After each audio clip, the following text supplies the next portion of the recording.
I got a question for you. Is ego evil? Well, if we go back to the etymology of the word, the beginning of the word, we discover that the original definitions of ego were one who thinks, acts, and feels. That doesn't sound wrong to me. And it also can be seen as I think, therefore I am. Once again, that doesn't necessarily seem bad. It's just needs to be qualified. You see, Freud began to change a lot of our ideas behind ego, especially as it looks from the id, which is raw passion, the ego, which mediates between the id and the superego, and superego, which brings in this place of law, consciousness, and that sort of thing. And so we see the three extremes of how they bring us together into the place of balance.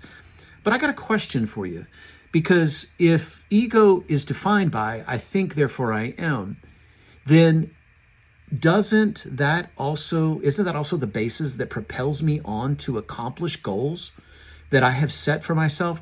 Goals like getting married, having a house, eating food, finding a job that I love. Take and put anything that you have a desire for that is a good, godly desire, and we can see that those things are bringing us to that place of accomplishing those goals. So the problem isn't necessarily that we have the goals. The problem is in allowing that raw passion to overcome us. Because if we really look at those things, all of those things that I just mentioned just a moment ago can really seem selfish at its root. But is it? The place where I have really learned humility is in the place of getting married, being able to have a house, eating food, and even finding a job that I love. I had to learn humility in the place of where it brought me to. So that doesn't mean that it's bad.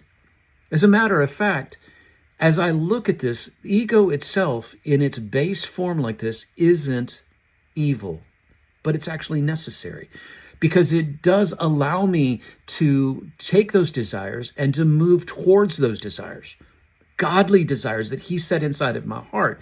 However, I need to learn how to be able to overcome the raw passion and bridle that towards being the man of God that Father has intended for me to be.